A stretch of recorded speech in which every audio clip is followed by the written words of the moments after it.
There's this fascinating, maybe even provocative idea right at the start of the book we're looking at today.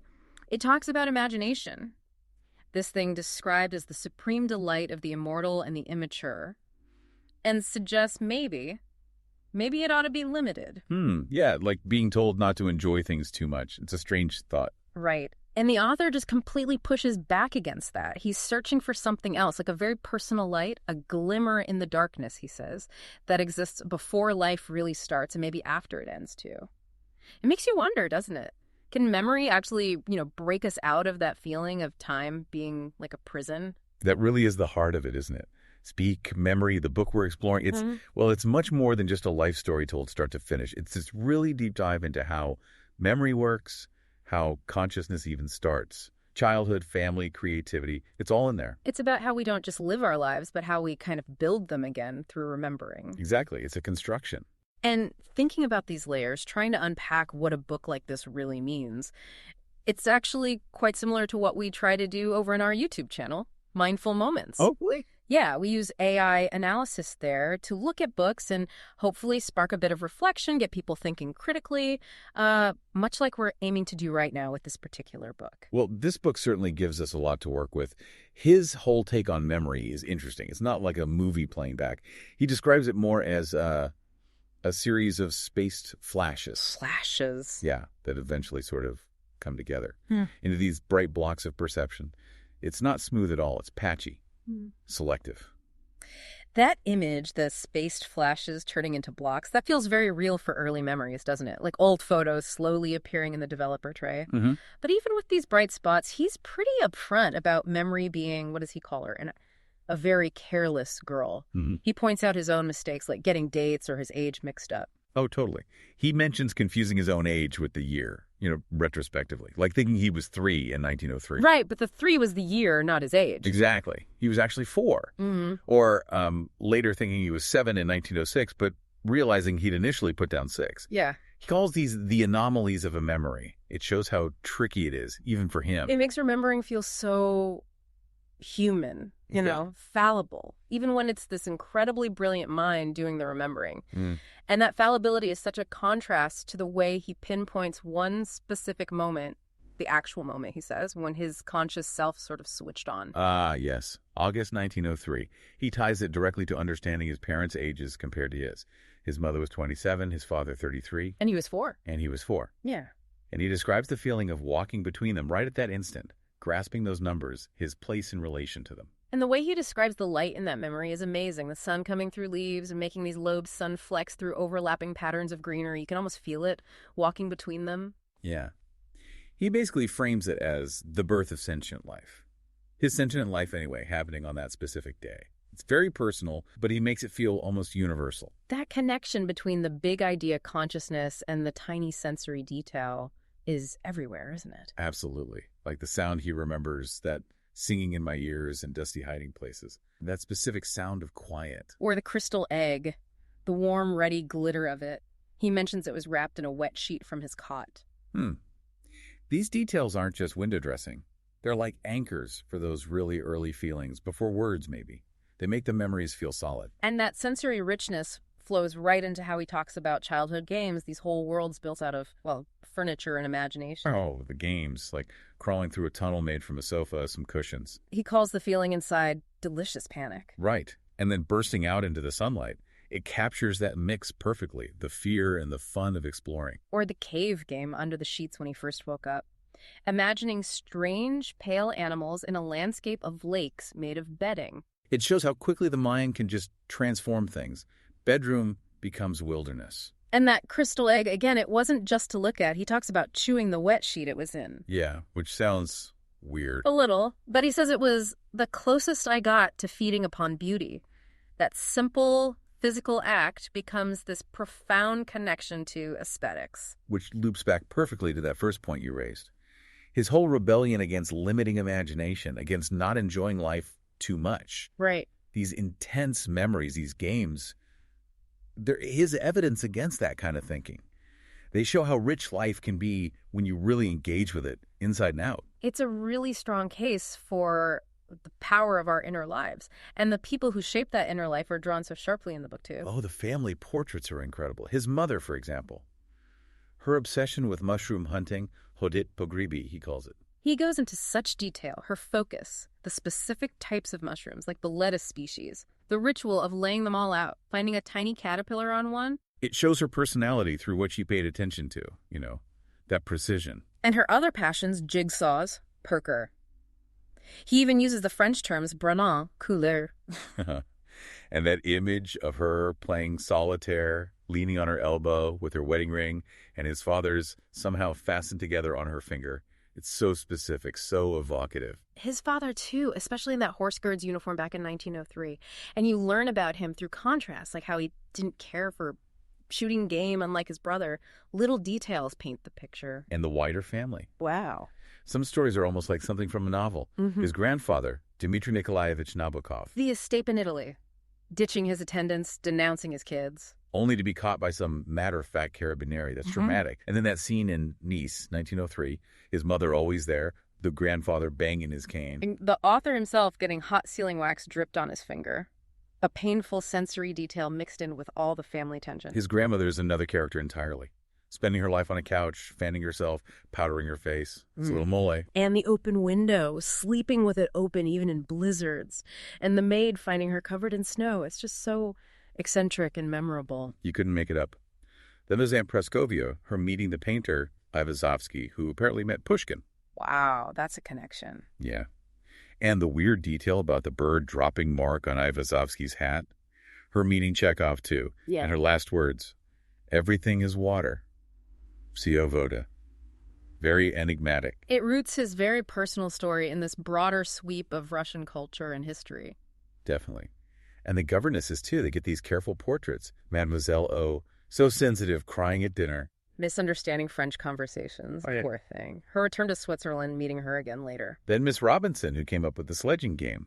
And Mademoiselle Lebouvier, who got that lovely note written for her. To her, who always knew how to make herself loved and who will never know how to make herself forgotten. Beautiful. It really is. These aren't just names on a list. They're real people, shown through moments that stuck with him. And just as important as the people were his passions. Obsessions, really. Butterflies. You can't talk about this book without talking about the butterflies. Absolutely central. He describes collecting them with such intensity, naming them Aaron Browns, the ringlet called Hero, oak egger, the large emerald caught in a spiderweb, the goat moth larva. That distinctive smell he mentions. And the little hair-streaked butterfly, the one with the white W on its wing and that odd circular flight pattern. But it's the feeling he describes. Yeah, the delicious anguish. Exactly. Of netting a rare one or, just as intensely, missing it. He compares that feeling directly to a top tennis player missing a key shot or a chess grandmaster messing up. It's about precision, focus, high stakes. That link to chess is important, isn't it? His other great passion. Very deliberate. He shifts to chess problems, explaining it's not the game itself, but the art of composition. A beautiful, complex, and sterile art, he calls it. Setting a puzzle for someone else to solve. Right. And he describes the effort involved, the mental strain, how time just seems to disappear when you're deep in it. Even the pieces get these vivid descriptions. Bishops like searchlights, knights like levers. And he connects the whole process to Hegel's philosophy. The anesthetic, antithetic, synthetic? Yeah, it's quite something. The antithetic is the setup. The antithetic is the tricky part. All the misleading paths and false solutions from the antithetic inferno, he calls it. Sounds intense. It is. And then the synthetic is the simple, beautiful key move that unlocks everything. The synthesis of poignant artistic delight. So the solver might go through this huge, complicated process. Like a wild goose chase, he says, through all these complex variations, only to find the answer was surprisingly simple all along. He sees it as a kind of competition, the composer versus the solver, like an author versus the world, maybe, or memory trying to find clarity amidst the confusion. That's a fantastic analogy for writing, or any creative act, really, trying to find that elegant solution. And the book itself is full of these sharp, almost film-like scenes. Oh, definitely. The train journeys, the Nord Express, the Sud Express, even the detail about the train tracks changing gauge between Russia and Europe. A physical marker of changing worlds. And playing cards, Duratsky, seeing his reflection in the window mixed with the landscape rushing past, double images. And the traveling bag. The one that survived everything, bought for his mother's wedding, carried jewels during the revolution, went into exile with him. Logical and emblematic, he calls it survival. It carries history. His descriptions of perception itself are fascinating, too. Synesthesia, the audition color. Right. Letters having colors for him. Not just random colors, but specific, consistent ones. Like Bia being burnt sienna, and like pink flannel be as rose quartz. It's so specific. And trying to name the color of the Russian word for rainbow, kobayvi. A primary, but decidedly muddy rainbow. It just shows how intertwined his senses were. Language, color, sound. St. Petersburg scenes, too. Vivid, but sometimes stark. Driving to school, the house numbers on Morskaya Street. But then the park nearby where an ear and a finger were found in a tree.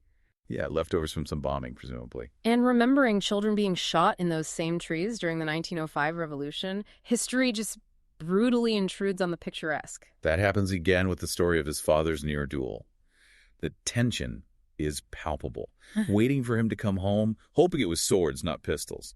Feeling his own heart pounding. Ripeness and nakedness of a madly pulsating heart. What a phrase. And the relief when his father walks in, completely unharmed, but then the memory shifts. Yeah, he connects that moment on the stairs, that relief, directly to his father's actual death years later. Shot dead protecting someone else in 1922. It's devastating. It shows how memory can just collapse time, holding the past joy and the future tragedy together in one single instant. But there are moments of incredible tenderness, too, especially when he writes about his own son's babyhood. Oh, yes. His almost Couvade-like concern. Noticing the tiny fingernails, the skin texture, the shifting blue of the baby's eyes swimming, sloping, elusive. Pushing the prams, the heavy Belgian one, then lighter ones. Imagining the world from the baby's view, like an entranced scientist in a spaceship. And the toddler phase, wanting to dig, make rows, reshape the world with a toy car. It's universal, but observed with such love and precision. But even amongst the beauty, there are these unsettling flashes, pansies looking like little Hitlers. Yeah, that's scarring. Or the girl quietly tying a live butterfly to a piece of thread. He calls it vaguely repulsive symbolism.